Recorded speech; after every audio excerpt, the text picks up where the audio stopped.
Hello, this is Dana Richardson, getting started with Module 6, Assignment 1 presentation. The assignment, Math All Around Us Learning Center. Creating my video of what I chose to do, which is the PowerPoint presentation.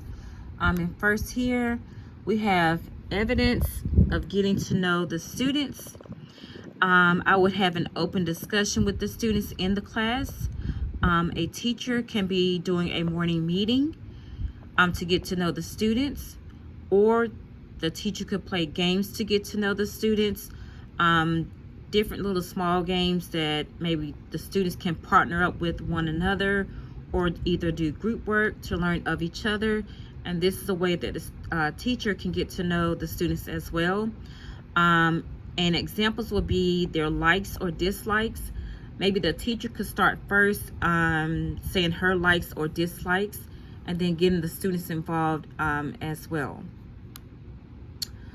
The standard alignment that I chose was fractions and patterns. These are the standards here. We have NC 3.3.OA.9, NC.3.NF.1, NC.3.NF.2, NC.3.NF.3. These last, or these three here, the NFs, they are more so for patterns, and this, I'm sorry, these are for fractions, please. The NF 1, 2, and 3 are for fractions, and then you have the OA 9, this is for patterns. Also, the cultural relevance. Within a school setting, there are different cultures within a school. Most schools have African Americans or blacks. There are whites and also Asian populations, and there are being more populations or ethnic groups involved or entered into the school system. There are different ways to identify with a certain group or ethnic group, such as the way the students are dressed, the clothes they wear, how they wear the clothes, their different hairstyles, and also the language used and the dialect.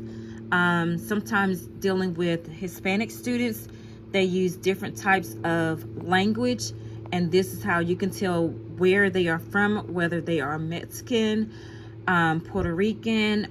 These are different ways that they know how to identify as to what different person or type of person or what race they come from. All right, hands-on mathematics activity. For fractions mainly, you could use flashcards or making a play pizza or a pie.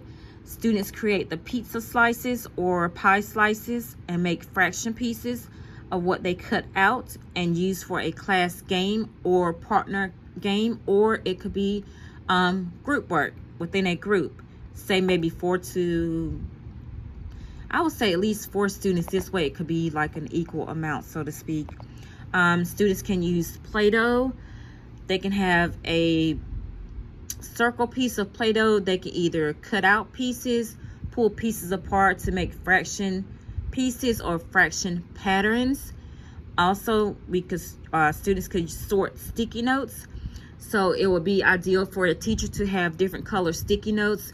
So this way students can make shapes or what have you to determine how they can make fraction pieces out of these sticky notes. Also, the rigor and innovation.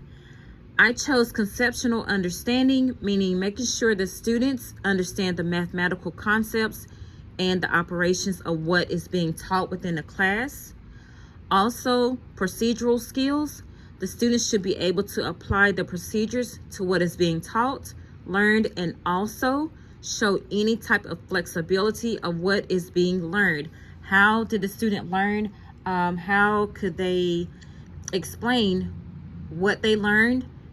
Also, the application. Students should be able to apply what they have learned, show and prove their work, give examples, talk about how they learned in different manners, explain to the teacher how they gathered information to come up with an answer. Also, an assessment or assessments. There are different types of assessments that can be given. Different assessments can be given throughout the day, course of the day or week. For example, a teacher can do a formative assessment, meaning she could just walk around the classroom while students are doing work, and she can make her formative assessment by looking at, okay, this student is not quite understanding how to understand multiplication facts. For example, there is a fact worksheet working with twos. The student may have difficulty understanding how to do the multiplication of twos, so this way the teacher can determine what she needs to do as far as trying to help this student further understand the multiplication facts of twos. It could be with division. The student does not quite understand the difference between multiplication and division, so this way the teacher could determine what she would need to do or what he would need to do to help the student along the way, whether it be more individual work or teacher to student work, or whether it could be more independent practice, or have students to work in small groups. And that is part of my assessment, and also a summative assessment, which is done kind of like at the end of the year.